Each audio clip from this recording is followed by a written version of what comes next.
Yeah. Sure, then. Maybe, yeah, I was But like, well, maybe we yesterday can, ran through like a really quick meeting. Right, but Eric's got some I would love big to. I stuff can't for do us. Gary. Yeah. okay. I think I've got the right agenda up. I think we have a wrong date on there, but that's okay. Yeah. Okay. 'Cause today is the 14th, right? Yes. This is Carbondale. The file seemed right. Yeah, Huh? the file has the right name on it. Okay, very good.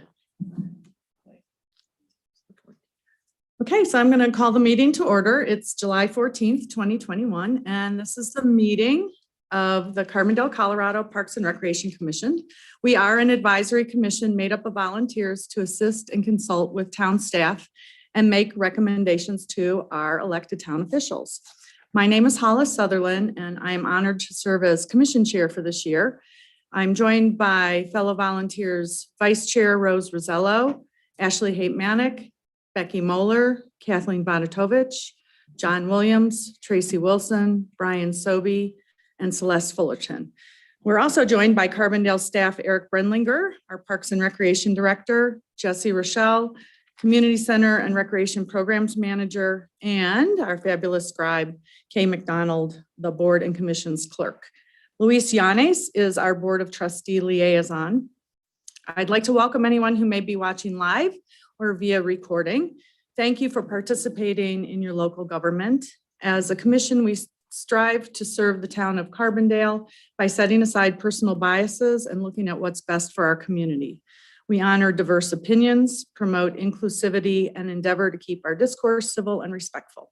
So we're going to get started by approving the minutes. Has everybody had a chance to review the minutes? I did have just one question, not in any review, but the Labyrinth Park, the Rainy Harvey Park you guys looked at, it didn't indicate if there was a decision that you guys made on that. I know that it mentioned that there was like what the town hours would be in maintenance, but how did your conversation sum up with the Rainy Harvey Park? Was there a decision that needed to be made? Did you guys kind of decide to bring that in as a passive park? There wasn't a quorum. There at wasn't that a point. quorum. The decision had been made, but we lost our quorum by Got you. that. Okay, that that's time why, of because night. I was in Idaho celebrating my birthday. But Okay. So there wasn't a quorum, but that's There still was kind of out there was a quorum to start with, Gotcha. but then, as we, hit some of the parks that some people had to leave. Got you. Okay. So by the time we got to that one, we didn't have enough to do any kind Great. of So official there was no business. decision. I didn't notice one. So that's good. So Eric, what do we have to do around that? Or are we going to talk Nothing, about that because later? It did go to the trustees last night on Oh. their agenda and they did accept it. So, Okay. Okay. yeah. Wait a minute, I was like, I think we. Oh, did we steal your thunder, Luis? And I was like, Sorry, am I forgetting that? I'm like.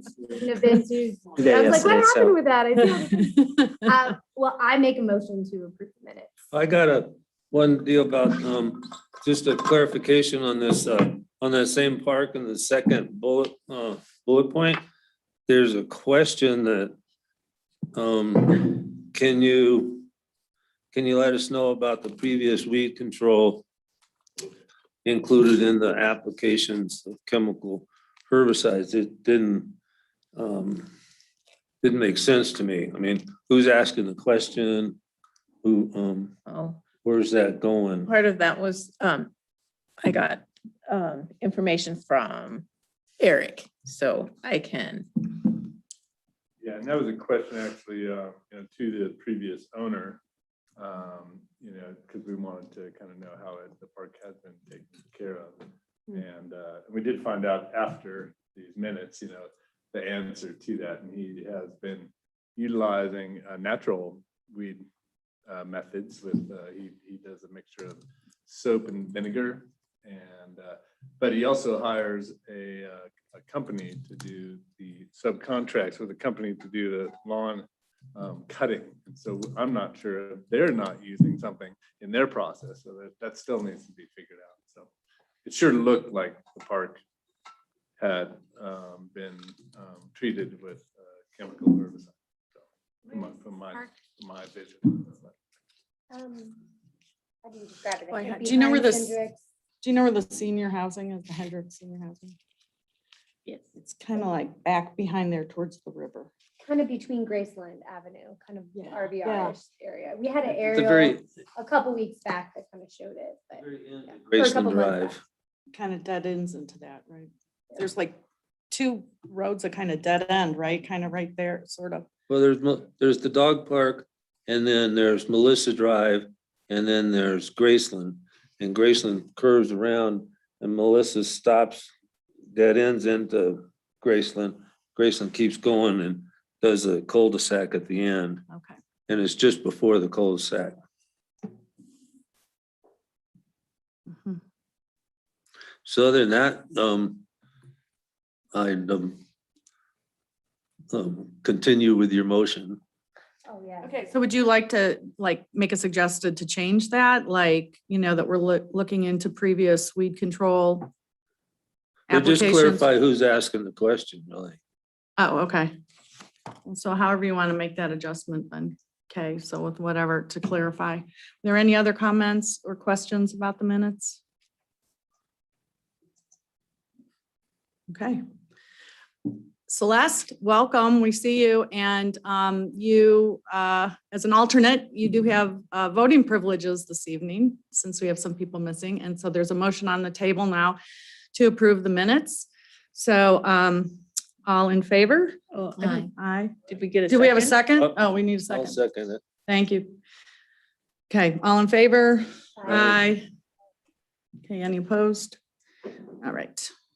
Minutes are accepted. All right, do we have anybody, Kay, who wanted to make comments to us that's not on the agenda? No, I was not contacted. Okay.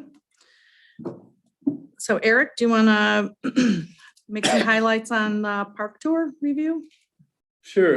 Yeah, we had a nice park tour.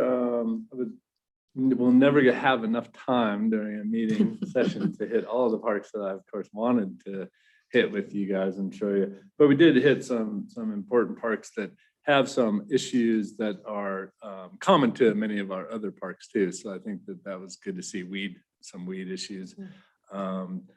Just some playground dilapidation issues. So we didn't get to see all of those, but we did see the parks where those were prevalent. So I think that helped us out to take a look at that. And so, what that does is it does kind of put our eyes on some of our on the ground issues that we have in the parks, prior to budgeting season, which I think is a great process for us to go out and actually see, firsthand what's going on in the parks. And then we can look and start looking at our budget. And then we can also start looking at a 5-year plan of that budget too, because we're not going to fix everything in a year, right? So we really have to start to look at these issues that we see on the ground for a long range planning. So that's why in your packet, I kind of put in a draft form of the Parks and Recreation Department's Open Space 2020-2026 Capital Improvement Plan. And to kind of look at where some of these, long-term issues on maintenance and upgrading some of our dilapidated playgrounds and bathrooms and those type of infrastructure is seen in more of a long-term vision. So that's why I wanted to include as a draft form that exercise that we go through during this process of looking at 5 years out and where we are now, where we want to be. And so I just want to highlight a few of those things on that list tonight, just real quick, just kind of where I think some of our priorities need to be, where I think you need to have some knowledge of some budgetary effects of this plan. So mostly looking at our park playgrounds. We really have two playgrounds that still need replacement, that are due now, Hendricks and Colorado Meadows. We also have a third down the line in Sopris Park, which will be the third park that we look at as a priority because it's in pretty good shape, but it won't be in a couple of years. So that would be, that's all in the plan there. And then the other things I wanted to highlight was start to look at our park bathroom improvements at the same time. And so how does that look budget wise to replace a playground and replace a park bathroom at the same time? That would be a big budget hit, probably over $250,000 in one budget year cycle. So that's probably not a sustainable strategy for us if we're looking at bonding a pool capital improvement project. So looking at kind of a flip-flop schedule where you take a park playground one year and replace it, next year look at the bathroom, the needs of that same park. So really kind of focus on some of our oldest bathrooms, first. That'd be Gianetti, that would be Miners, that would be the North Face Park, because those three bathrooms, first two of those are our oldest. The third one is inadequate for the amount of use the park is getting. So the strategy in my mind is to flip-flop those needs and on a budgetary process, one year, one the next year, and go park, playground, bathroom, park, playground, bathroom. And I just wanted to make us aware of that with our eyes on it, like the tour allowed us to see, but also how that would work with a bonded pool project. So we need to remember that we can't put all of our eggs in that basket. We still have these other maintenance needs that are super important to remember. We need to remember and accomplish in that next 5-6 year plan too. So that was I think that is the value for me to do that tour, and then to look back at budget and then a 5-year plan. And so that's what I wanted to just share with this process tonight. A couple other things that have really come to fruition in the last couple of years with some of our new amenities in our parks inventory. The bike park at the North Face Park, it was a gem. We spent a lot of money on it. It's an amazing amenity. It needs annual maintenance dollars allocated to it to a professional organization, not us, not our guys that are stretched way too thin already. Not one person, but actually a team and that's all they do. And now there's enough bike parks out there that there are companies that do just that.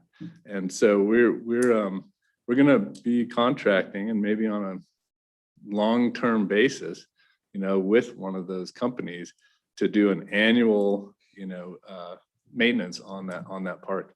Right now, it's probably, some of the jump lines are unrideable because we missed COVID year. We didn't do the maintenance that year. Nobody was mobilizing, nobody was doing anything. And in those 2 years, we lost a lot of our not the pump track necessarily, but the jump lines.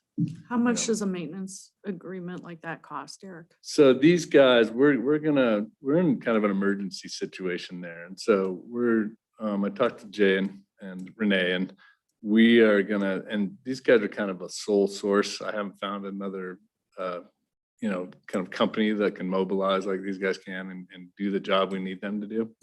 And so we're going to spend some money this year, about 14 grand, to get the park back rideable. And then on an annual basis, a 5-day rebuild would cost us, a 5 to 6 day rebuild would cost about $20,000. Now that's to rebuild, that's to bring it back to a rideable condition.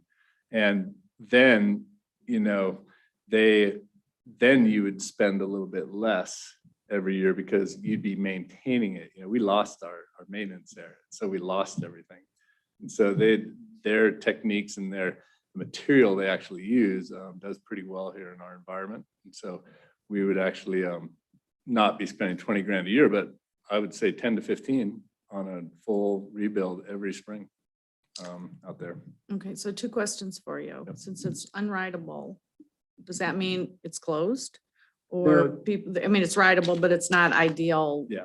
You know, conditions? Nobody's coming there to ride it, you know? I know Uh-huh. it's not a destination park. They're going Oh. elsewhere to ride their. Gotcha, Yeah. okay. And then, so when you say it's gonna cost, what, 14,000 this year, is that coming out of the park and rec budget? Or general funds, or where's that coming from? Yeah, that'll be a rec sales and use tax expenditure.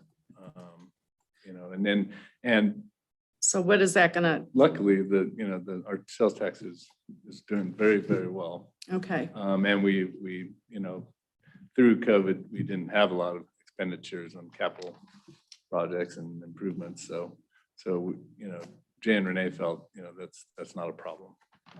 that won't affect some of these other goals that we have then for this year then? No, yeah, and that, you know, I had $5,000 in the budget for, that hasn't been used, so you can take 5 off of that. Just for bike park maintenance, you know. Okay, And I have a pretty large subcontractor, since we didn't run a lot of programs early on this year. I've got some good subcontractor dollars too in the budget. So it won't it'll be pulled from a couple different sources, but out of the rec sales and use tax funding. So. okay.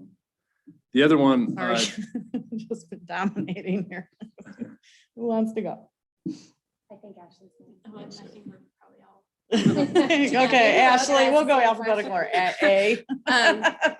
My question would be, is the bike park serving the need we need it to be serving, or what we want it to be, given that we know there's a great big facility just up the road that I presume everyone is going to, in addition to all the trails that surround us, but what is the new mission of our bike park? Because it might be coming obsolete here in some ways, and is it better to, you know, rethink of it as more of a training tool for a different rider? Or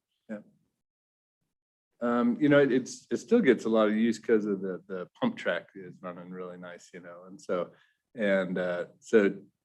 the demographic is probably a younger rider out there now than the teenage, you know, the guys that can fly. And there is a lot of options for them around here. You know, you have chairlifts that take them to the top of Snowmass, and they can go as much air as they want to.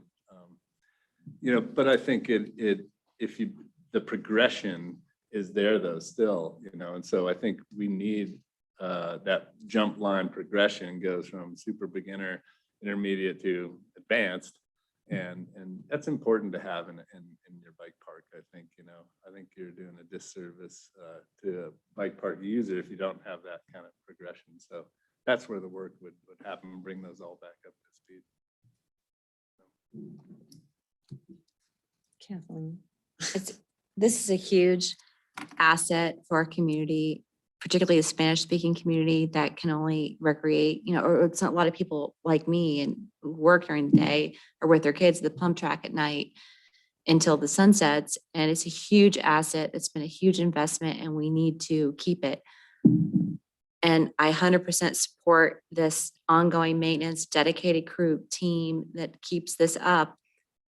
I like what Ashley's saying about, hey, maybe the jumps need to be smaller. Maybe it is a younger, you know, demographic, but I'm looking at this and then I'm looking at $132,000 for an RV park that only people from out of town use. Let's invest in North Face in our backyard. And this is a no-brainer. yeah, I agree with that.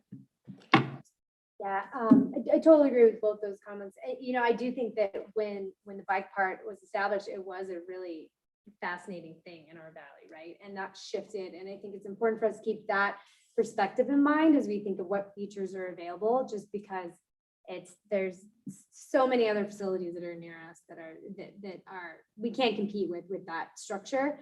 I do kind of wonder, and I wouldn't suggest this for all of our parks, but we have talked about like funding opportunities for different parks. And when I was just in Boise, kind of in June, there's an amazing skate park that was built there, and they to maintain it, they actually have like funding donors that are there that kind of constantly change within the calendar year, who is kind of like 2021 season made possible by, and then they have all their local businesses. And, there's a little bit of the signing infrastructure, and I wouldn't say that I would recommend this with most of our parks, but just knowing how the specifically outdoor recreation industry has increased like 40% over this last year, I wonder if it would behoove us to like at least have a conversation to see if, because that's a pretty high maintenance cost for that. And it's been a little bit of a bleeding heart park since we've kind of had it in inventory, I think, just with weed management and I mean, all of that kind of stuff that goes back with that. But seeing it, I think it's important to take care of what we have, as we know, like maintain the facilities that are actually part of our inventory. And I wonder if there would be some more creative thinking to even offset some of that cost, because that it would make a lot of sense to have a one and done maintainer of that facility that isn't, it's just a different skill set than the people who are maintaining the rest of our parks, So I don't know, and I'd be happy to have any conversation of like brainstorming or seeing what kind of packages, but just kind of knowing how much that increased, and also industry with businesses in Carbondale. That could be a really neat park. It just gets so much traffic that would be a park that I think would be a really beneficial thing for a local business or entity or outdoor industry company to want to sponsor. Yeah. So It's prime for a naming opportunity. it is, yeah, very much. So, The other kind of, long range new asset that needs long range maintenance plans too is our Red Hill Trail. So, they obviously got hammered here in the last year, more, users than they've ever seen, I think, up there with the new parking lot and COVID and just people getting outside. That sometimes it had never been an exercise outside too. So a lot of new people coming up there. So we are with that, and with the topography there and the type of dirt we have there, we're going to have some long-term maintenance challenges there. And so we're going to bring back in the experts. We're going to put out an RFP to say, hey, here's where we're at. We started with a good product, they left us a good product, but the dirt that they left us is pretty much all gone. And I'm thinking of some of the steeper trails there. The Beeline Trail specifically is the downhill bike trail. And that was designed to be the exit from the entire trail system.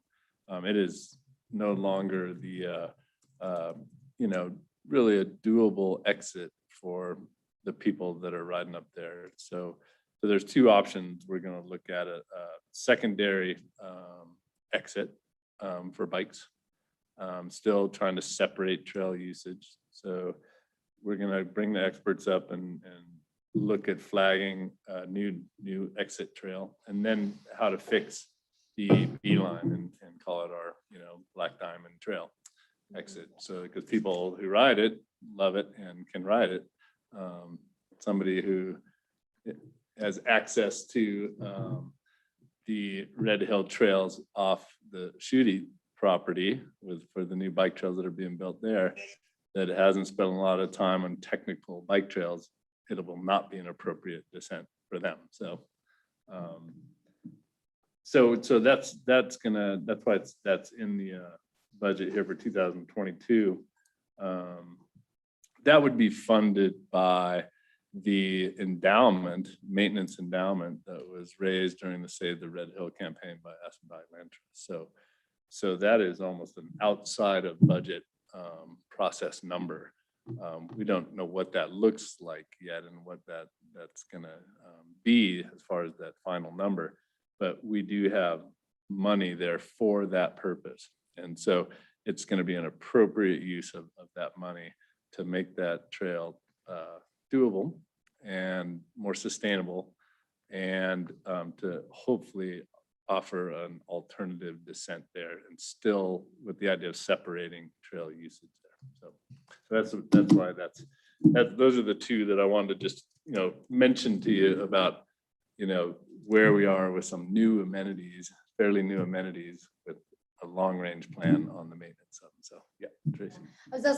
I'm so glad you brought up Red Hill, because I think I've been the opposite. I haven't been up there much in the last year, just because I guess I have 2 toddlers too, but, and I recently hiked at the Ruthie's Run, and it is hammered. I was actually really sad to see all the cutting that people have done on their trail infrastructure, because you can see what existed, and it is just, especially in those steep sections, it's just pretty eroded away, and it's like really kind of sad to see, so I'm glad that my other question was about finances, so I'm glad that the endowment, any idea when you'll have any idea kind of what that final number is? I mean, is there any concern that it wouldn't be an adequate number to manage that parcel or those trails? This is one trail system where some of the volunteer relationships that we're building actually benefit us very well with RFOV.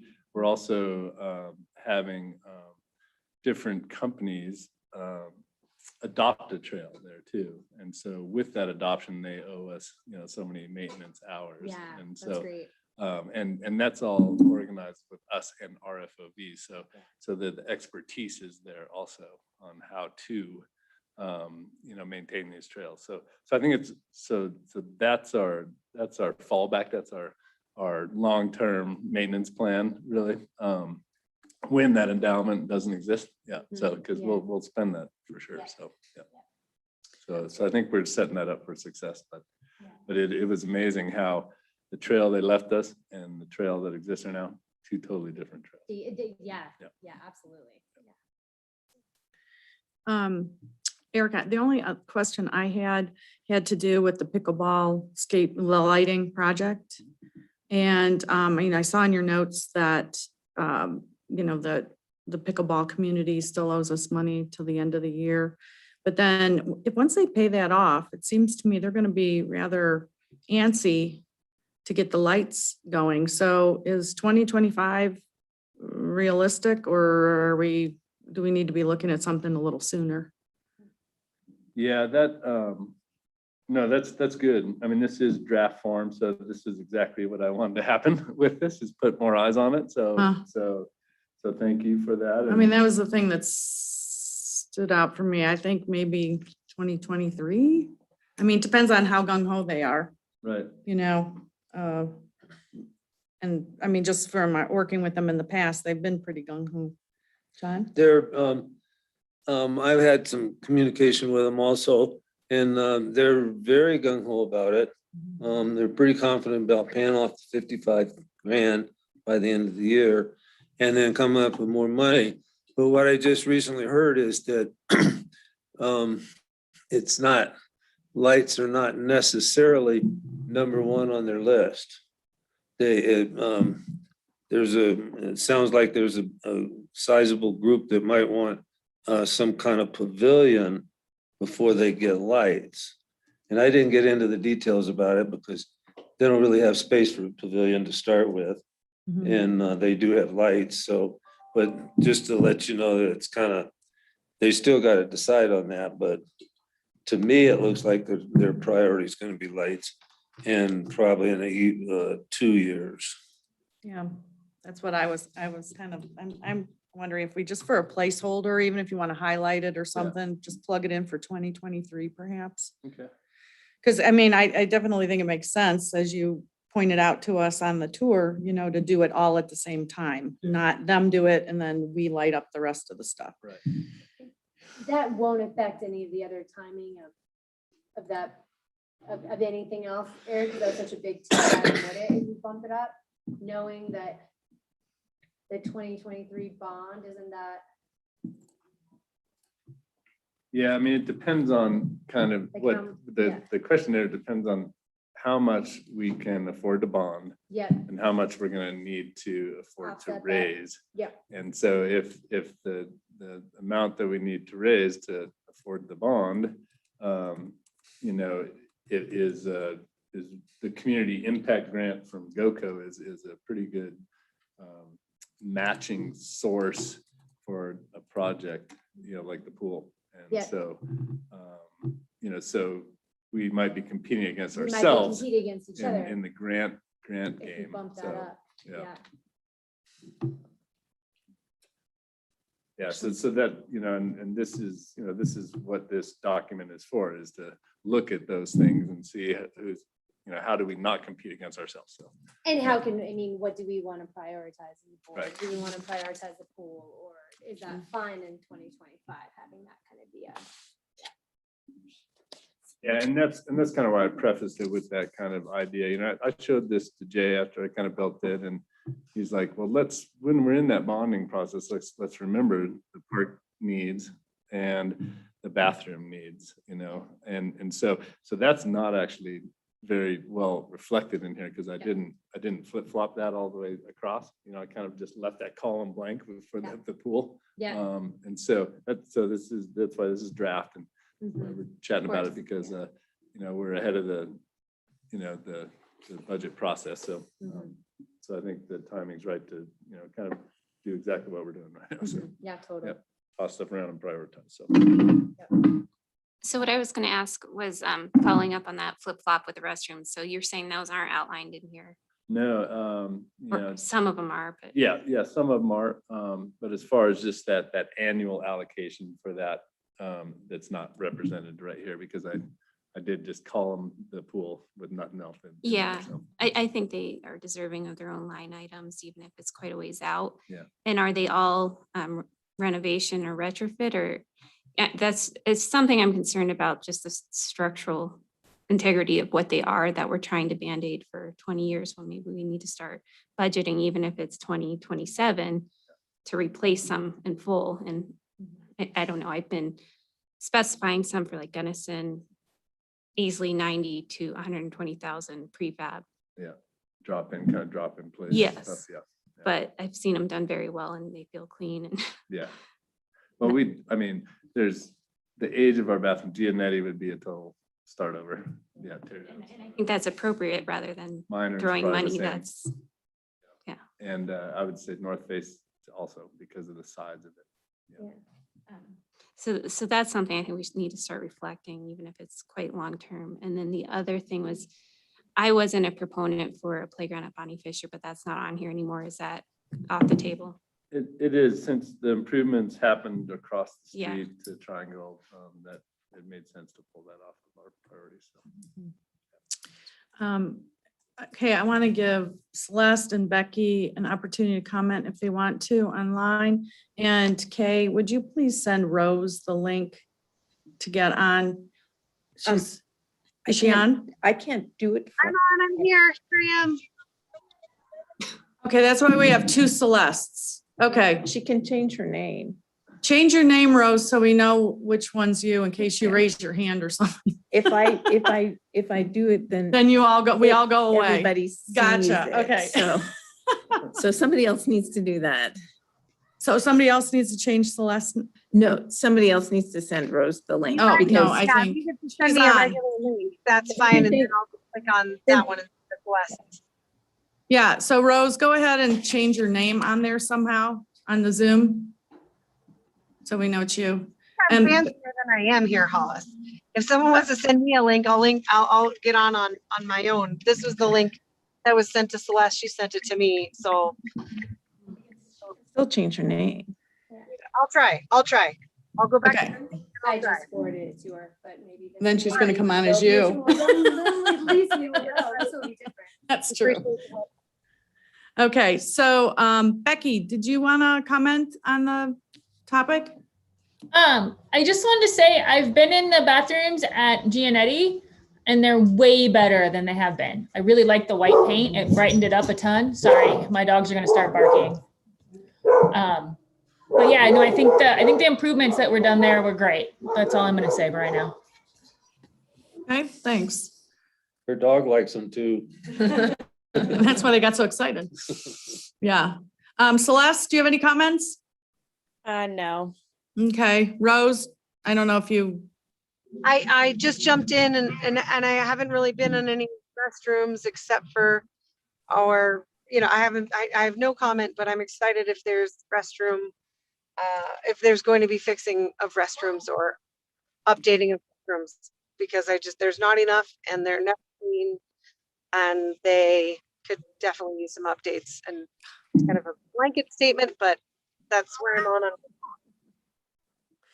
Okay. Okay, yeah. I got one more suggestion here. Possibly if we could bump the Thompson Park and History Park improvement 25,000 up a year or two, instead of having it three years down the road. Because at the Thompson House Museum Park, once the Thompson Park townhomes get completed, that home and that entire park is going to be in severe danger of kids overrunning it, dogs out there. Just the home itself is very fragile. The glass on the north porch is antique glass. It's from the greenhouse in the Redstone Castle. And one Frisbee could take out a lot of glass there that is really not replaceable. And somehow or another, I feel we need to kind of get that a little more protected from the Thompson Park. And also just to make a distinction, because when you say Thompson Park, according to all the signs out on the road, it's the Thompson Park townhomes. And we need to make a distinction between those townhomes, which are private property, and the Thompson House Museum Park, just for clarification for us and everybody else that looks at it. But if we could possibly bump that 25 grand up to, I'd like to see it next year, but they're going to be finished with it pretty quick. And plus we need parking signs once the residents move in there. Just like all over the rest of town, we don't have enough parking. They're not going to have enough parking. They're going to park in the museum parking spaces and the permaculture garden spaces. We need sign parking, no parking, or parking only for reserved for museum and garden people. If we could get something like that going.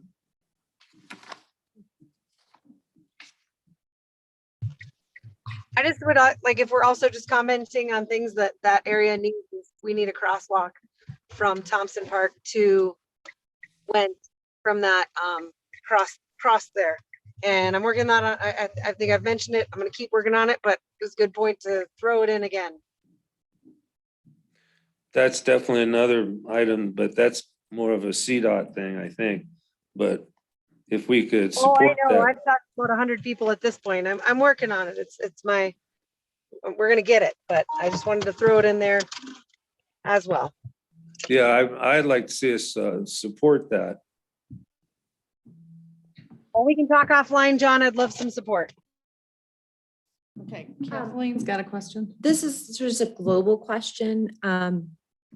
The pool being an outlier, but every year, roughly, is our capital outlay budget around $500,000 a year.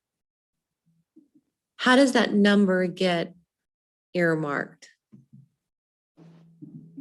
The rec sales use tax card, is that? So it really depends. Yeah. So our number, our capital outlay projection syncs up with what we can bear in our rec tax use, right? And any overflow from the general fund or. Yeah, there's general fund expenditures. There's in general there fund too, yeah. expenditures. and things So like it that. fluctuates, Mhm.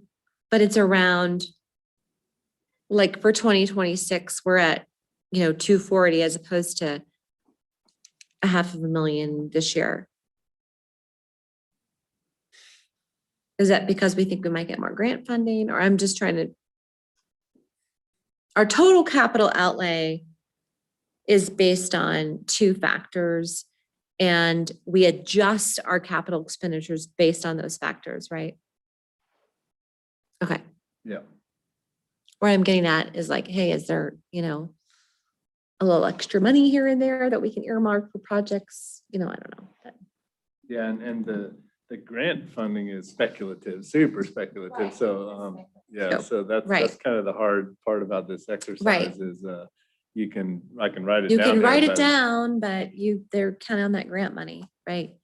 And more speculative now than in the past, right? Mm-hmm. Back in the days of, yeah. And I think what this kind of determines too is kind of helps us set where our priorities are too, which obviously is going to get changed over time. And the further we go out, probably the less money we have earmarked, if you will, because we don't know what projects are going to come up between now and 2026 that we want to add into that. So. Right. Right. Because we'll probably have a master plan in there sometime too, right? Mhm.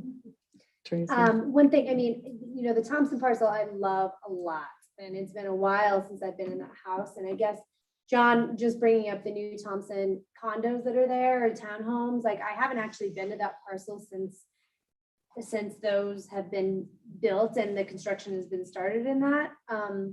So I don't know, Eric, if that's kind of an open property. It might be a cool thing, and that's down the road for you, kind of on your thing. And I think I feel a little less strongly, but maybe because I haven't been over there, than John about bumping that up a couple of years, you know? I do think that park, as things have built around it, and I still see it as Thompson Park because it's been our Thompson Park from the beginning. So I don't know if we need to rename it. We came first, but I you know, I wonder, I still kind of feel like the wedding opportunity, the event opportunity at that parcel is something that it would be really great to be able to kind of utilize that for events. And I don't know, I guess if anyone would like to go, I'd love to go and look at that space again and just kind of see. I mean, yeah, I guess when you're talking about frisbees being thrown, I'm having a hard time imagining the close proximity with that because it's been a while, but maybe that we should just put that on a meeting agenda for a couple months down the road or something, just to like check in again on that park after, because when's that construction going to be complete? Not for another 6. They're completing the first phase of it, I guess, or Yeah. the bigger phase. Mhm. They haven't started on the western side of the house yet. Yeah. There's two lots there, and they got their material, and they got a couple big storage bins there. They're all ready to go. Yeah. They've moved a lot of dirt around already.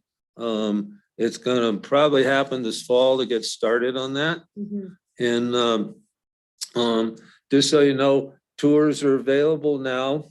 You can arrange online or by phone, carbondalehistory.org, I think it is. And to arrange a tour, it's usually, I think it's Friday and Saturdays, something to that effect. And yeah, it'd be really good to go over there and check that out. But the proximity, I was really, for the lack of a better word, I was really disgusted how close they're going to be building townhomes to the Thompson House Museum. It's it's a ditch, a walking trail, and their parking lot So it's right where that, okay. right there going to the west. And those are going to be multi homes, I think, townhomes. So Yeah. it's going to be a pretty serious thing.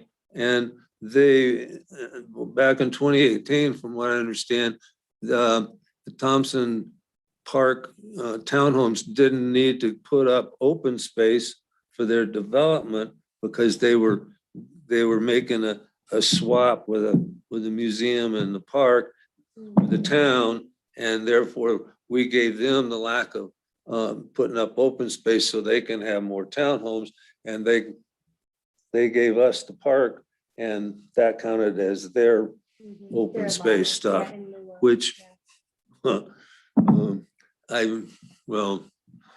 own personal opinion didn't really agree with that. Yeah, But- well, open space comes in many forms, I think, you know, we've Yeah. seen that throughout. It's not always on the plot of land where the development is generally either. you Yeah. know, but So, Brian, I see that your hand is up. Do you have a comment? I think that's just the cursor. Oh, sorry, that's cursor. That's me. This is first time for all of us. Um, Eric, you know, we may want to put just a note in there. Maybe one of the groups that we stay in contact with a little bit is that HOA that's going to be Yeah.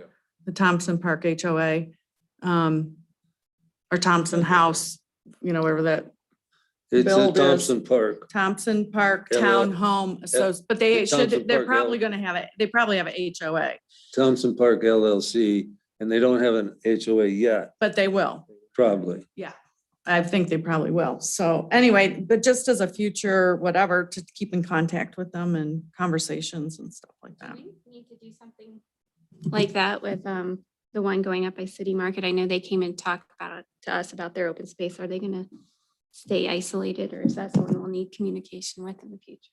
That I'm not sure. It's because it's within their development. I doubt it's anything that would be under our. Yeah, purview. I think they just kind of came for our opinion, but nothing.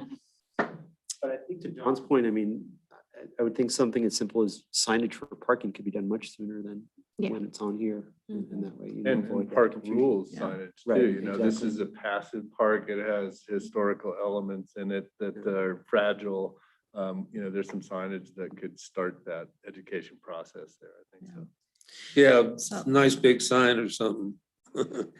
To where we can't see their townhomes from the museum. Well, it's always been open over there, but I don't know, like, again, I'm having a hard time imagining, maybe it would be a prudent thing to like, think of some fencing, even if it's like low and just dividing that property line a little bit more over there, because I know that there is that initial fencing, but then there was more of the perimeter of the park that was, I think, outside of that, if I'm remembering right, because there was some of like, I'll have to go check it out. Okay, Yeah. we guys were kind of way off the budget time wise, but this is important. So I mean, is there anything else around the budget stuff?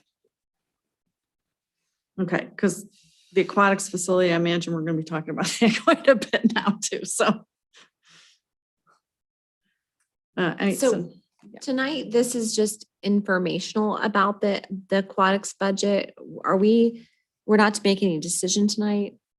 No, what the process there is last night, Jay talked to the mayor and also last night to the board about maybe getting on their work session on July 20th.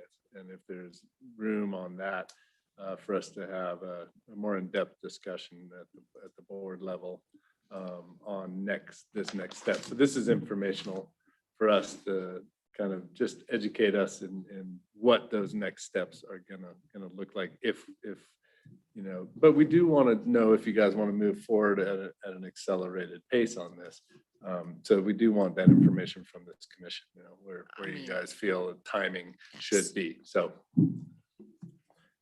that's what's kind of included in this is in your packet. I just included some stuff from the actual budget that re-educates us on the bond and when for the rec center, when that's going to be paid off. So that'll be paid off December 1st, 2024. And so, and then I did include just kind of more information from the budget, just so you could see what that amount was, $206,000, 206 and 208.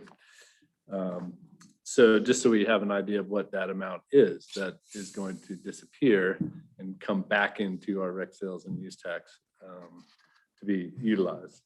And then I did include the rec sales and use tax fund kind of detail, just so we can kind of re-educate ourselves on how that fund is set up, what type of revenue is coming from, where it's coming from, what it's allocated to, how it's divided up in this year's budget, and also the proposed end of balance of that revenue. Shows you the next page kind of shows you the fee structure. And I did want to include this just so we have a pretty good look at our revenue side and also how we were hit by COVID. That's our department was hit the hardest by COVID out of any department in town because we lost so much on the revenue side. And so I just wanted you to see the orange column in that. It's got a page 91 on the bottom out of our budget, but the orange column was the year-end estimated for 2020. And if you look back at 2019 actual on some of those, you can see really how hard we kind of got hit. So I want to also be realistic Mhm. on what COVID did to us and to our fund on the revenue side. Mhm. You know, and also to look at the proposed budget, when we made the budget, we were in COVID. We really didn't know at that point, see a light at the end of the tunnel. So our proposed budget was very, very conservative. Mhm. I think that, you know, we're going to be easily match all that revenue and probably double it because we're getting back to normal. Mhm. You know, so I also wanted to share just expenditures out of that budget in 2021. You know, we have about 73% of that rec sales and use tax budget spent on personnel and operations and maintenance. So that's just kind of something to remember. Now our debt service is in the operations and maintenance, but Mhm. so 73% of that minus the 200,000 when we pay that bond down is really on just affording what we already do. So with that, we have about 27% for capital projects. That's in 2021. This is just a snapshot of 2021. But I want us to start with kind of those perspectives, like, okay, we got this rec sales and use tax, so all of it can be used to pay back the pool bond. No, it can't. You know, it functions. You know, town rec center, the pool are in this fund. You know, there's special events and programs are outside of this fund, but debt service is in there. 4 full-time staff, approximately 30 part-time employees are all in here. So there's a lot of expenditures that are ongoing to the fund. So I just want us to come into this process with that understanding. So hopefully that's beneficial to you guys. And then this sheet is my stab at, and this is the draft form, Aquatic Facility Planner 2021 to 2023. And so this is kind of our first step. And this is what we would be kind of discussing with the trustees on July 20th during the work session, is looking at, you know, phase 1 through 6 of this project, with phase 1 being actually an RFP and contract, you know, with the financial underwriting bond company. And so having those experts help us with, you know, ballot language, with the process, you know, that they would also actually help us kind of subcontract a committee separate from the town on the ballot language question and how that's all going to work. You know, we would be involved obviously, but one step removed is a pretty good way to do that with an unbiased viewpoint and unbiased eyes. So, you know, phase 3, would we look at an April municipal election in 2022? You know, so that's the accelerated piece. You know, this work would need to start now for us to be on that ballot. So Jay felt like municipal elections are kind of nice because there's a better chance for good public discourse. We talked a lot about that, and you know, and kind of even the candidates' involvement, right? So somebody's running for office, and you know, we're putting a ballot question on that voting docket, you know, and we can go to that person and say, hey, do you support this or not? And hopefully they do, and hopefully that will help them in their process getting elected. So we are not looking at financing the project through COP, a certificate of participation process. So that's how Basalt just funded their pool improvements. So it didn't have to go to a vote. But Jay, and this is what we'll talk about also with the trustees at the work session, you know, felt that the magnitude of this project, you know, requires more public discourse.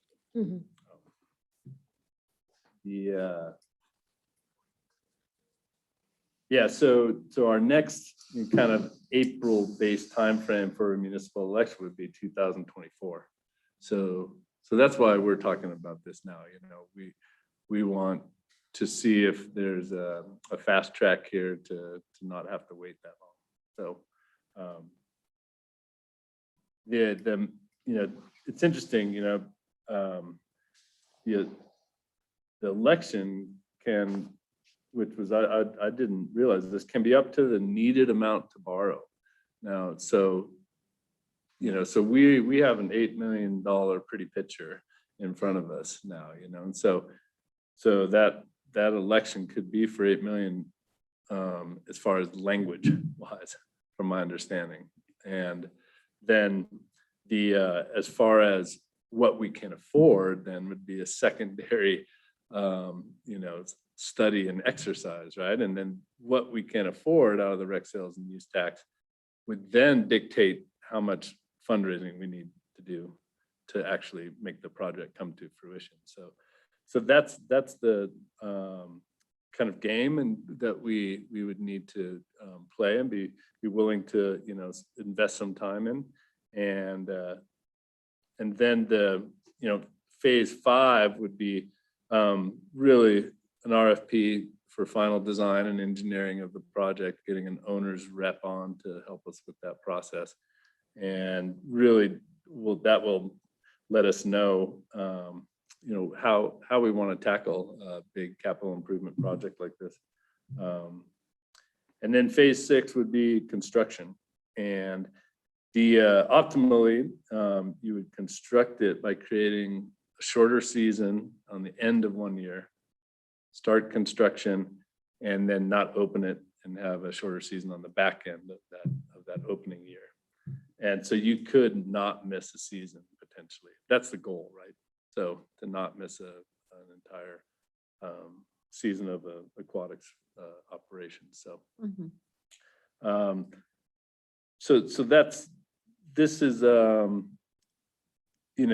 draft in draft form. I definitely want to let you guys know that because but this is also what we can get some help with the trustees and pick their brains too, and Jay and Renee would be putting together that initial RFP and contractual language with the bond company. So that they have expertise in that, so I do not. So it is nice to know that exists on staff. So and so I think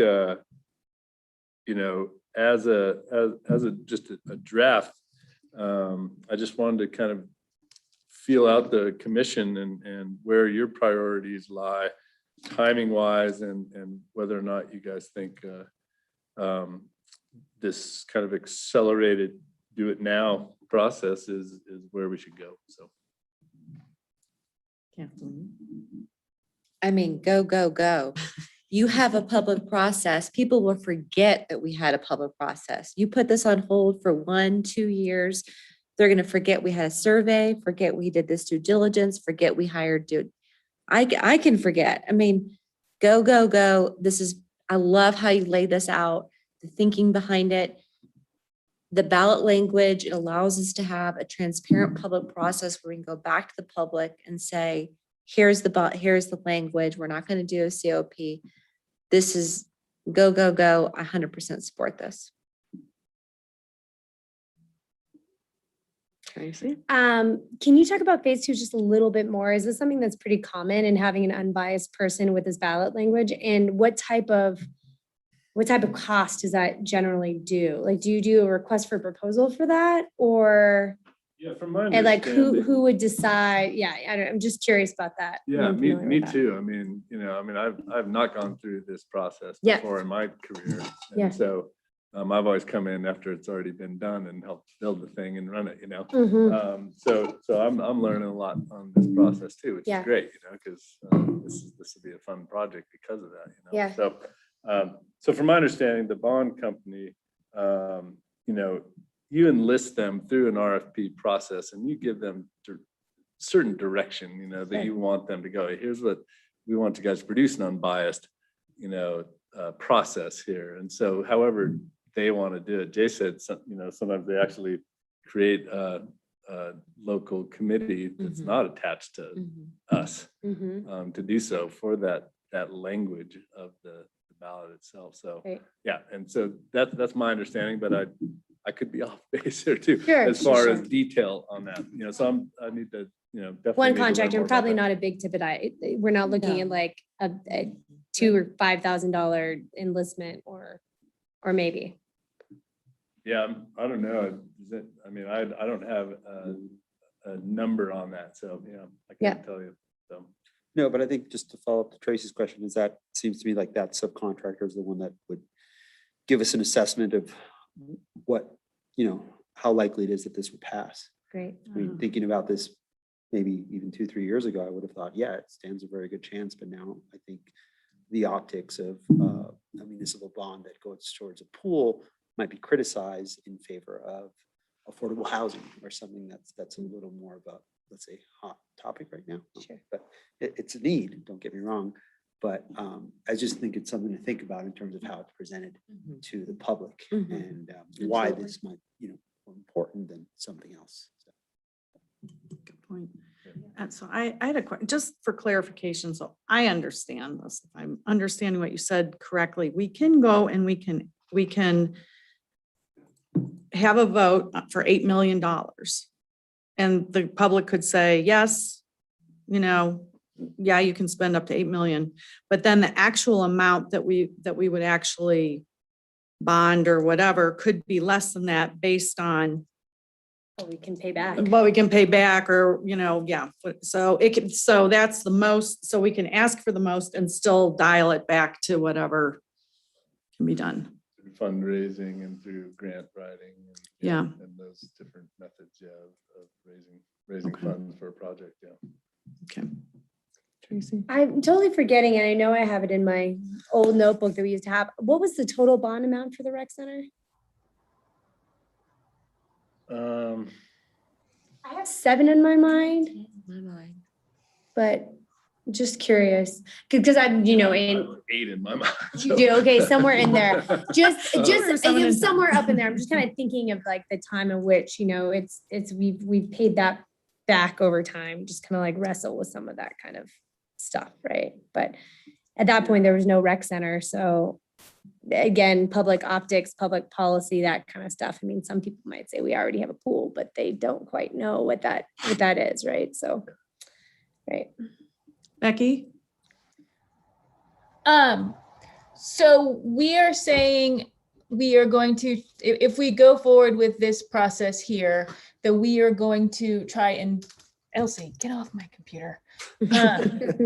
We are going to try and build the pool before we've actually paid off the bond for the current rec center. That's what we're saying with this expedited process. Well, we would only have like 6 payments left or something. I mean, I think that's how that works out on a pro forma. Correct, but because it'd be done supposedly 2023. And I guess the other question is too, we are now, 6 months or so out from the process of the master plan for the pool.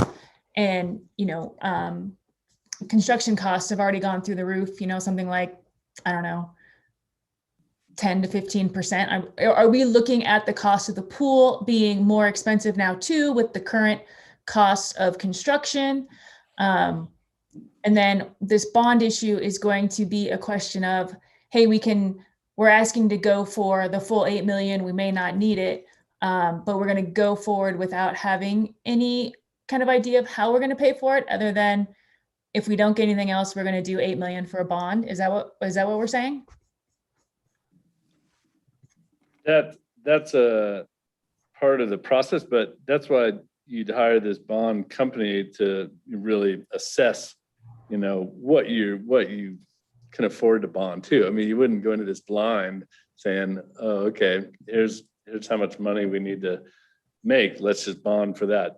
There would be a lot of assessment of our rec sales and use tax before that internally by staff, but also by outside consultants, to say, is this going to work? You'd have to, you obviously want the process to work, right? And so there's going to be a lot of people with a lot of data seeing if it's going to work, before.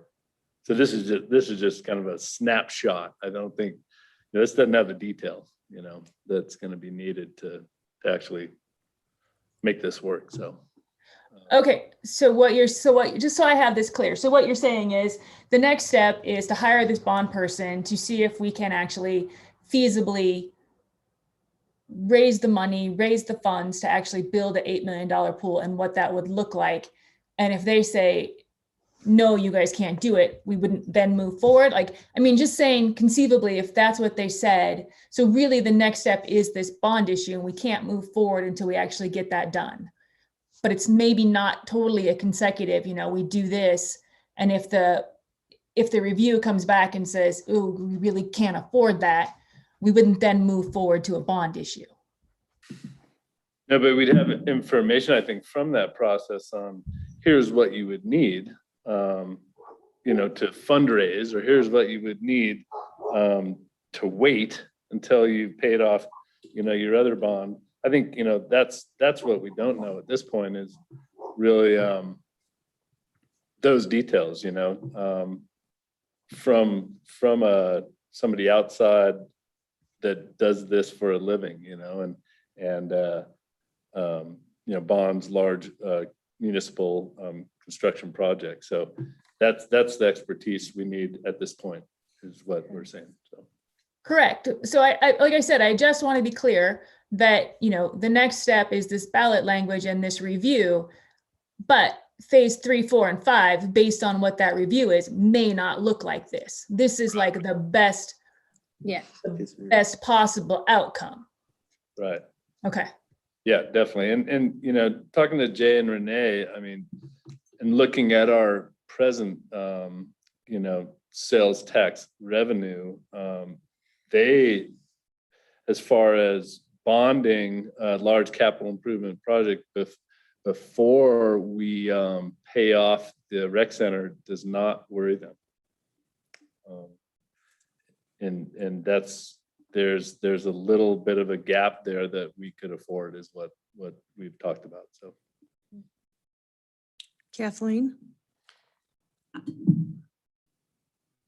The financial underwriters, these folks have like Excel spreadsheets that are like 10 pages deep, okay, of payments, of interest scenarios, of revenue scenarios, of all that nobody at this table knows how to put together. We're talking about detailed Excel financial spreadsheets, making scenario analysis of what debt would look like for our community out into the future.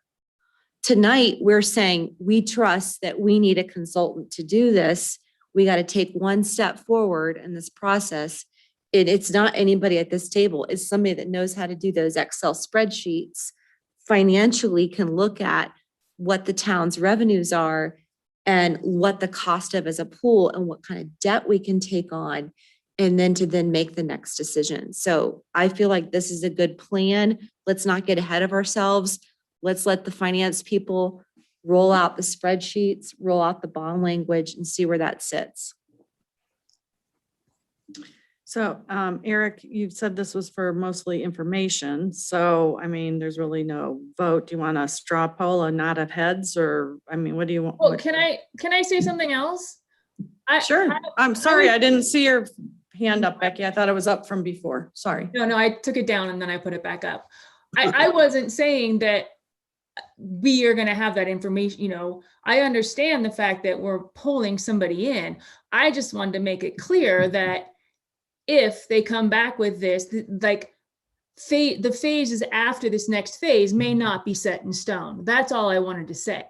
Based on whatever it is these financial magickers come up with, it could change what the following phases look like as far as the timeline goes. Yes and no. A key date is the municipal election. So we either get on the ballot for this municipal election or we wait 2 years. So yes and no. In my mind, we need to get on the ballot next year. And we'll have more information at the same time. Well, we still have time though, after we get, if we get this going, the ballot language, I believe, if I remember correctly, is like January is like the deadline. Phase 3, April. So the deadline is February, March, it looks like.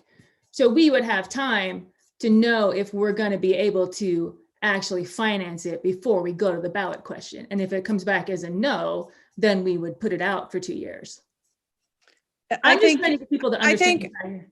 I think that's correct. Yeah, I think we're talking about, if it all works and it's all copacetic from a finance standpoint, it goes on the ballot in April. It depends on what the board of trustees want to do, but it's either April or 2 years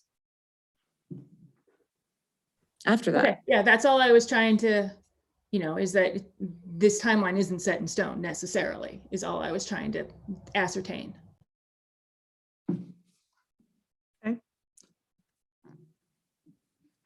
Okay, are we clear? So are you clear on that then, Becky? Yes. Okay. Anyone else have any comments or questions for Eric on this? Oh, Ashley? This is just a quick comment that this is probably one of the clearest things I think you've given us. It's super useful. Ashley. Well, it really didn't take much explanation. And we get into finances and stuff, and that's really hard for me to comprehend what that's stating. This is very clear, and I just would love to see this roll forward with the process, expand with more information as it becomes available and so forth. Good. Yeah, I mean, I wrote this for me mainly to figure it out, the process. Vision So. board, you gotta put it up there, right? Maybe it's the colors that help me. So Eric, what would you like? Rose? I just wanted to say I completely agree with Kathleen, and let's get on the ballot ASAP. Get this rolling. Okay, so Eric, what would you like from us? Do you want a little straw poll thing or what do you want? Do you want Yeah, sure. I just want to, make sure everybody's on the same page priority wise. So maybe, just make sure we're willing to, put in this work, I think now, because now's the time. So. okay, so thumbs up. Those are kind of Yeah, for I mean, I it. think staying with having someone weigh in would be the next step, right? Yeah, and at least with that, right? So, okay, then, and now you guys with the raised hand, are you voting yes, or do you have a comment? Or No, not voting, just chiming in? I was just, voting yes for the next step as far as the bond issue thing goes. Okay, good. So I see 3 hands up. So Brian, did you have something you want to say or? No, just putting it up with everybody else. Okay, great. Thanks. That was a little confusing. We need a thumbs up icon or something on there. I put thumbs up in the chat, so I'm also a thumbs up. Okay, great. Thank you. It's like a text. This is so interesting. Okay. Very good. Now we're still a little behind, but I think we can catch up. The other thing I just included with that information for you guys in your packet was the GOCO 2021-2022 grant calendar. Since they did that whole strategic plan last year, everything's changed as far as the process with GOCO. Sure. But we still, some of our, needs out of our 5-year capital improvement plan fit into some of these new pockets of money, mostly the community impact grants. And so I just wanted you guys to take a look at that. And what's nice about how they're doing it, they ask for concept papers first. So you short 2-pager, send in your concept paper, they take a look at it, say yay or nay on putting in a full application. So it's kind of a streamlined process for us, so we can at least get some feedback on an idea. So So that's, I just wanted to share that with you, but some of our projects would definitely hit their values from their 2020 strategic plan, community vitality, equitable access, youth connections. I mean, that's our pool, so. Yeah. So there's, so I plan on when we kind of nail down some of this timing, I'll figure out with there's 3 cycles a year on the community impact grants, figure out which cycle to put in some concept ideas with and just see where we sit with them. So I just want to share that process. So it's different than in the past. So that's why I wanted to include that. So take a look at it, please. Yeah.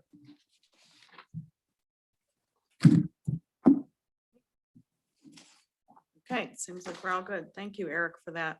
I thought that was really interesting to read through that. Okay, so let's see, our working master calendar. Yeah, so we're in July. Let's just review that. Parks Tour review for budget priorities. We've started that process. That's going to be an ongoing process through the budget cycle. Commissioner officer nominations. So that's on our agenda tonight.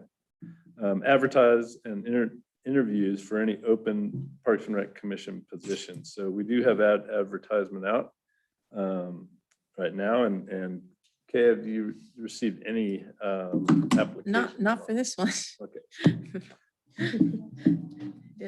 You've received one. Well, that's yours, not new people. Oh, no. Oh, You're okay. doing a Good. renewal, Oh, you're right. no new people. So And is then- John's the only one you've gotten then, Kay? Okay. So let's see, we've got 3 terms ending.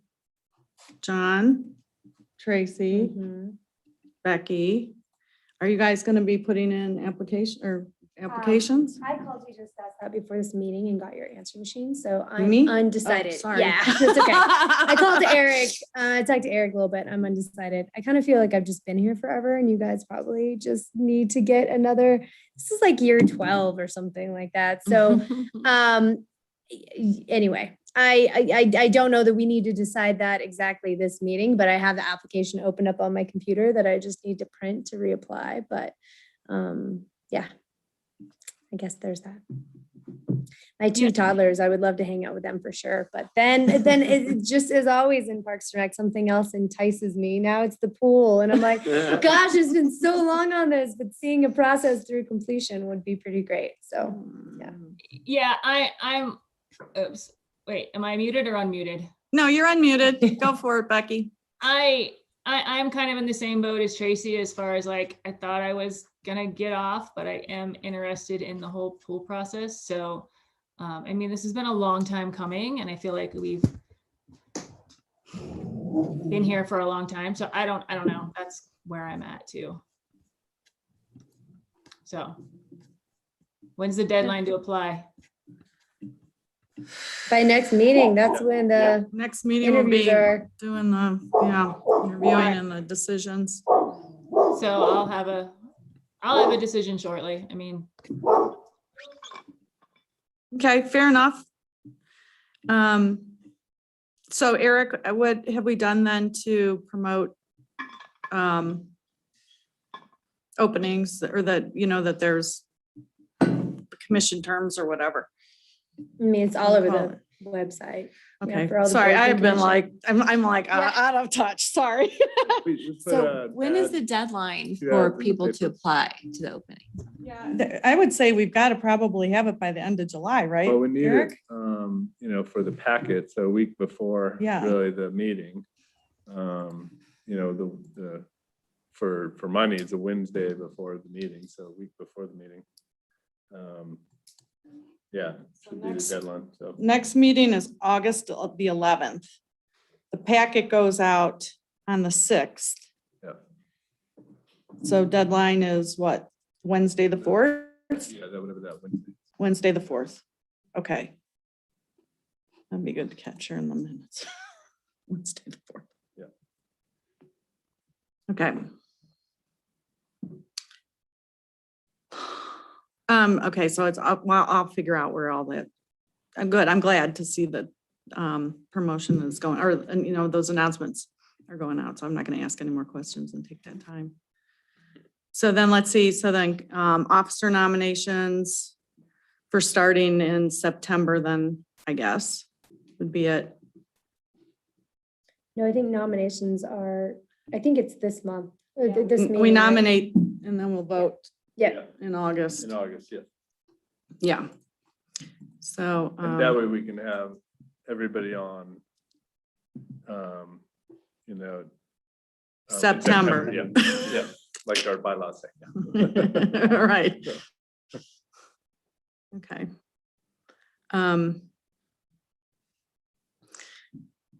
Well, I'm interested in staying on as chair for one more year at least, because I'm still trying to work through like some onboarding things and some other stuff that I'd like to really get into position. However, if there's other people that would like to throw their hat in the ring, I totally invite that as well. I was going So. to nominate Hollis for extending as chair. So I make a motion to nominate. That's what That's what I was gonna do.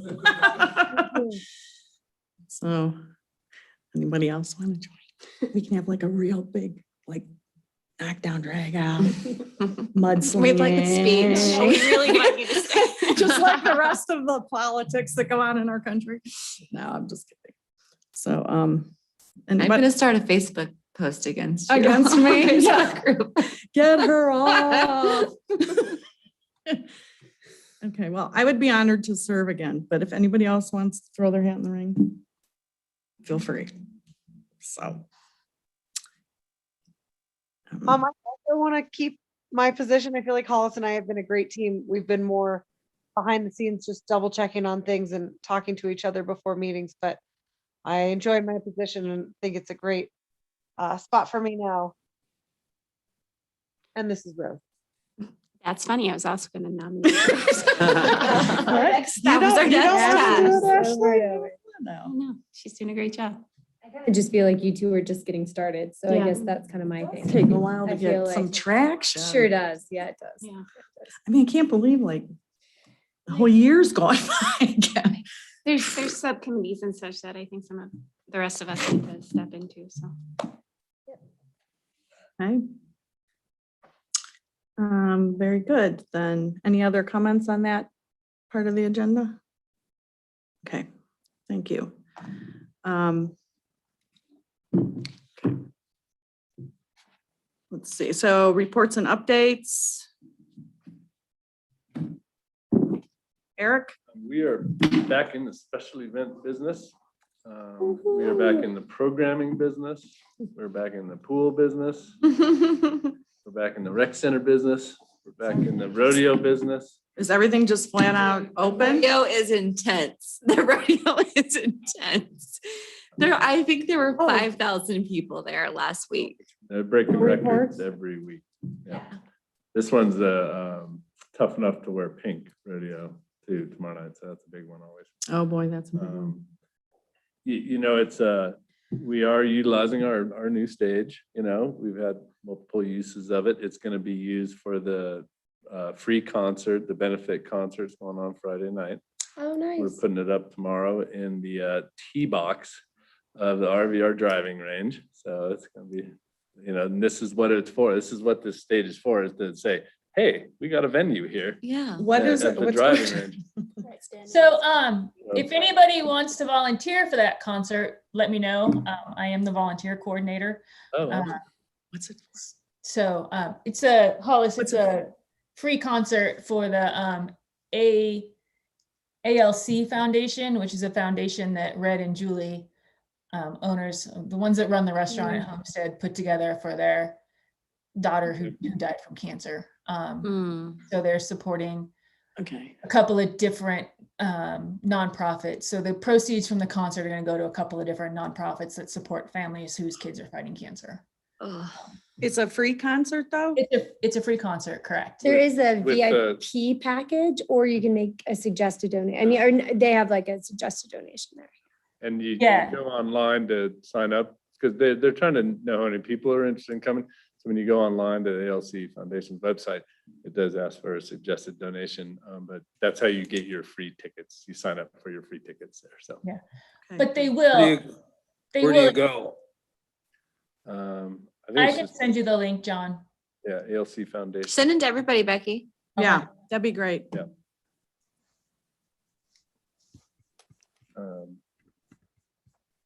Yeah, so that's so the town's involved in that, even though it's not on town land. Mhm. You know, they did ask for a fee waiver of the rental of the stage. We can't waive our staff time, our staff overtime to put it up and take it down. And we can't waive the damage deposit, but you know, that hopefully is returned to them, so. Mhm. Um, So we are involved, police will be involved with this process because, you know, they're expecting a lot of people. Brett Denon is the headliner, the Shady Lane opening. And so a new venue, you know, for a concert in town. Due to Totally. really kind of due to the fact we have a mobile stage. So Jay said, hey, we get a mobile stage, you wait until you see what happens. Then all of a sudden there are these other locations in town that actually never thought of before as being a venue for a concert or whatever it's used for. So, Mhm. so yeah, so we're in that business also, I guess. So we just have a lot going on with the Parks and Rec department. We're doing some manual weed eradication too. The weeds went a little nuts with all this moisture.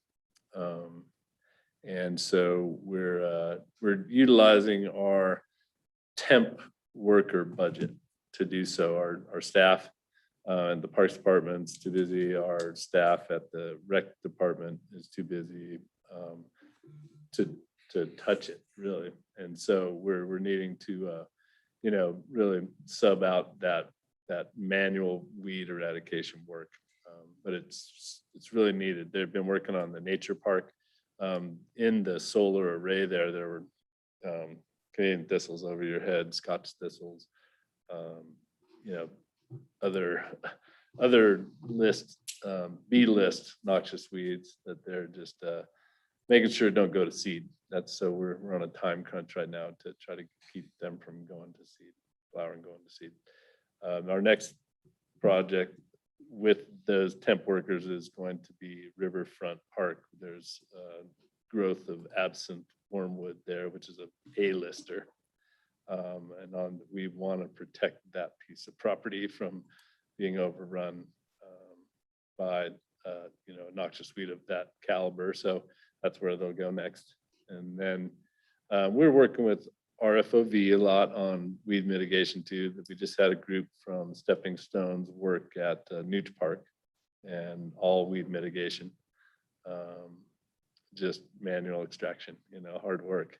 But you know, hopefully we're explaining and the kids are getting it that we do this because we don't use chemical herbicides on our parks. And so this is one of our integrated weed management techniques is to, when you need to make sure that seed doesn't spread. And the way to do that right now is through manual extraction. So we have the Summer Advantage program coming out with RFOV to the bike park on Friday. So they'll be working out there as a stewardship project with RFOV. So some good connections with RFOV is really linked up with us pretty well. And we're all on the same page. And I'm really enjoying working with those guys. And so we're good partners, good partnership. So, and they're able to get a lot done too.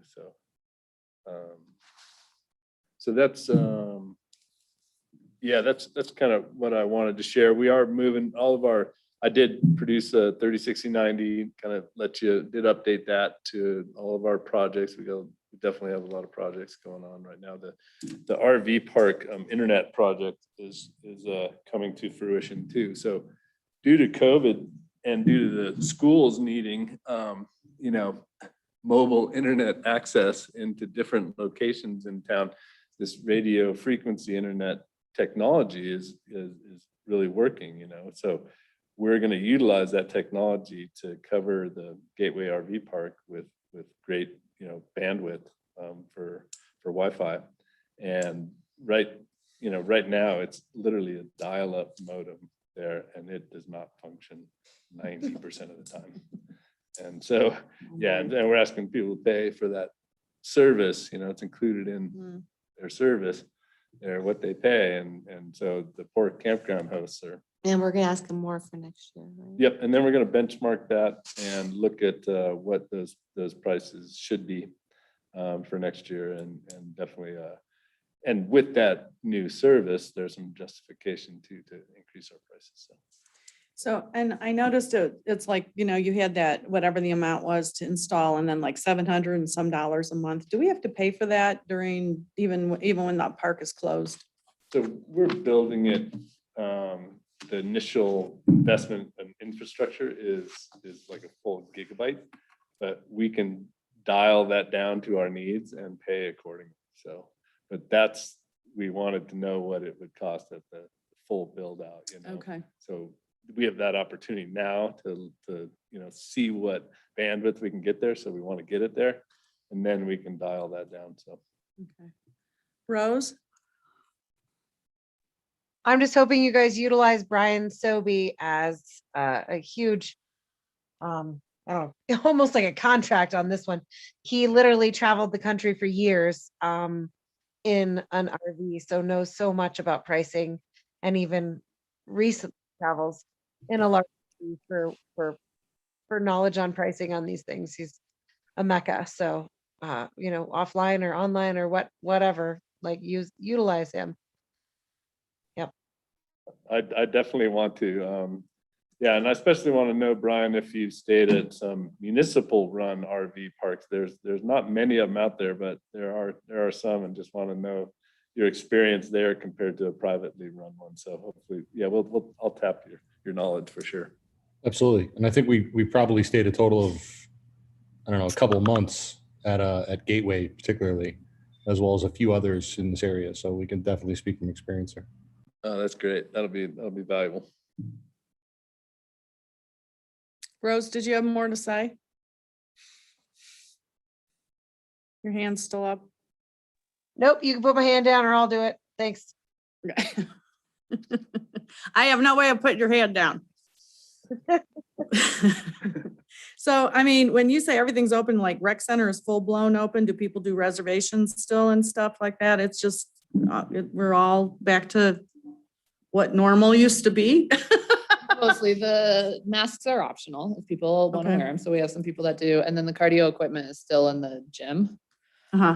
So that's still spaced out differently than it used to be. And we still do have capacity limits per space, just to try to keep people spread out. So we haven't met those yet. And we're not doing any sort of like party facility rentals yet. Even birthday parties, we've had calls for that. We're just not doing them yet. So unless you have any questions on our projects, we got a lot going on. So yeah, that's about it for me. So. Louise said he didn't have any reports, but I don't know about that. It was accurate. Quick thing. I just, I didn't go to the pool last year during COVID because whatever, we had 2 babies and we were back, but I have had swim lessons so far, and Margaret and just the team, it like looks so great back there, and like the back entrance and the big, huge umbrella things, like from just, summers before, I guess, Margaret, it's just it's so welcoming and great, and how the lifeguards, and you can't even access that entrance. And again, this is probably last summer, but I didn't know, but felt really good. Just all of it just felt like a really great way to utilize that space that hadn't been done like that before. So yeah, Okay, give awesome. big, yeah. We Props to Margaret. Yeah, just with that, Margaret's wanted to approach Carbondale Arts and the Mountain Fair and say, hey, normally during Mountain Fair, you guys kind of shut us off. Yeah. And the Oasis happens here and we happen here. And so she's like, let's figure out how to open us up amazing. as a part of the Oasis experience. So we're starting small. There's 1 hour Yeah. where the pool is part of the programming for Mountain Fair. They're gonna run, it's gonna be called the Mermaid Oasis or something. What's it? Merlicious. Merlicious, yeah, something. Still a mountain fair. Yes, and so, so they're gonna have some, some games that they're organizing, Margaret's organizing and everything. And so Yeah. it'll be an offering for That's the Oasis at great. Mountain Fair this That's year, great. which is great. And And it- integrating it. into Yeah, it that. definitely just kind of like helps me imagine that flow of those initial designs of coming in, having that entrance be from Sopers Park and just including the pool into that whole more main aspect of the park. I really liked it. Good, great. And Judy was awesome too. She was really great. Great article, Desi, on you too. Post community profile. That was awesome. Thanks. Rose? I definitely agree with Tracy. I love the entrance out there, much more personable. And honestly, we've had the best swim instructor we've ever had with Alma. I'm just gonna say, John, nice work. And I'm very excited about the new entrance and incorporating the pool with the park. So, yeah, I'm having great fun teaching the little kids. It is fun. I really like having the entrance where it is now through the park instead of going through the building. It's just more comfortable and easier and not having to deal with the building, just for your own information. And on here, one other question's on the RVR tennis courts, how they're fixing the cracks. I'm watching them do that. I'm keeping track of them. Those cracks are huge and they're really deep. They're gonna fill them, I know, and sand it down. Are they gonna paint just the cracks or are they gonna repaint the whole court?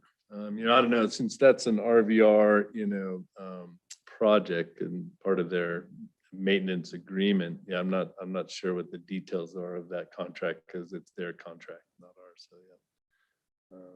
So I'm not sure. Yeah. Who would I ask? Sterling, who's the GM. Yeah. There All right. at RVR. Jim knows probably know too. Maybe, yeah, maybe. I'll find out. Yeah. All right. It'd be nice if they did the whole thing, but Yeah, I'm not sure what the scope of that work is. Yeah. So. Yeah, that's what.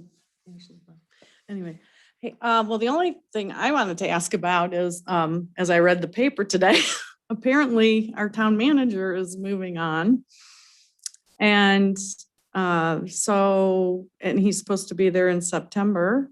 So where, can you share Yeah, his last day will be September 10th.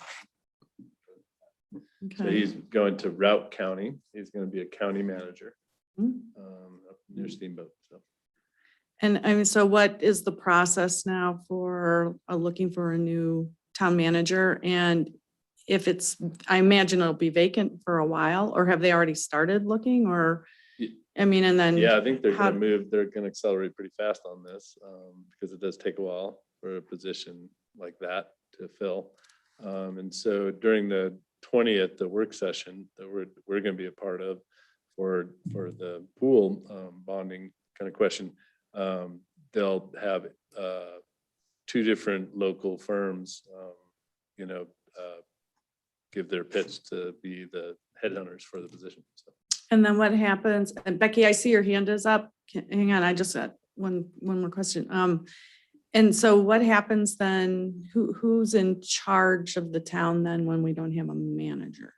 I mean, I think they plan on, hopefully, I mean, I think I haven't seen, the plan yet because it's going to be two different companies coming in and. So, I mean, give you us think a it'll plan. go really fast? Somebody over here, they're trying to land somebody in September then here pretty damn Yeah, fast. before he leaves. I would Okay. think, yeah. So. Gotcha. Becky, sorry. Yeah, to I was just gonna say, actually spoke with Jay today and he said, from what I gathered was that he has a couple of executive headhunters kind of job, searching people. I thought he said he was gonna meet with next week to see if he couldn't have people available. And then like the plan is not necessarily to reach out nationwide. But from what Jay said, he's already had people contact him about wanting to apply that are like already what he feels are pretty well qualified people, even here in the Valley. So I think the goal is to have it be done as quickly as possible, with the ideal of having somebody in here before he's gone. Thanks. Anybody else have any questions, comments? Anything else? Brian, Celeste? Who's available for the work session on the 20th? So I it probably can be will. open to anybody on the commission, but I just want to make sure that everybody knows that that's an open invitation to come participate in that process with the Will that be a trustees. 6 or 7? It starts at 6, but I'm not sure where we Where would we be on the go. agenda. Yeah, but Will you send out a notice, Eric, beforehand? Because Yep. that's a Tuesday, right? Yeah. It's a Tuesday. What my Tuesday. schedule is. It's a, Yeah, I can next send out Tuesday, the- really? Oh my God, it is.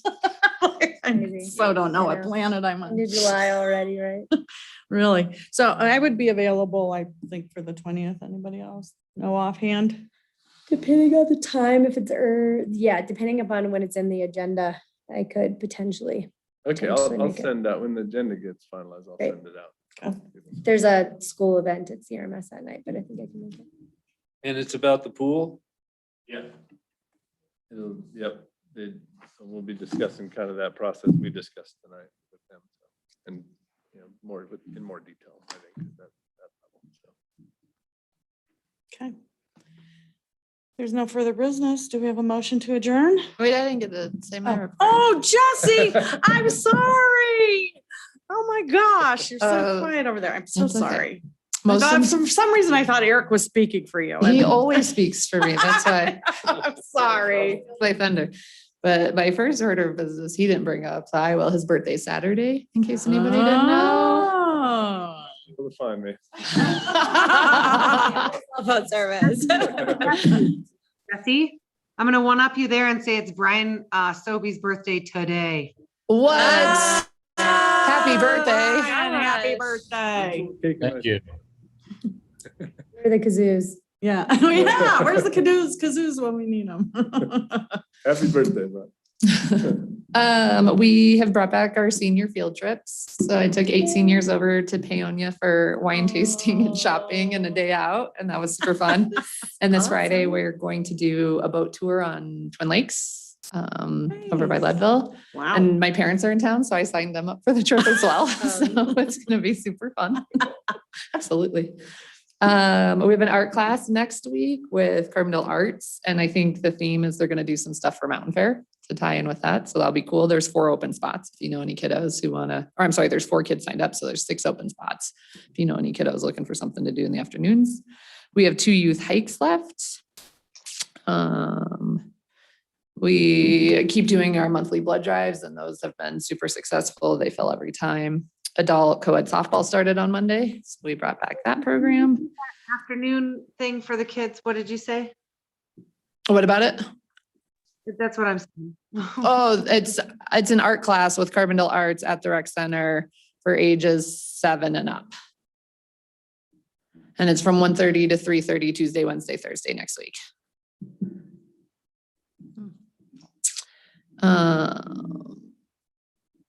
The farmer's market has been hopping, if you haven't been over there yet. Today. It's going crazy.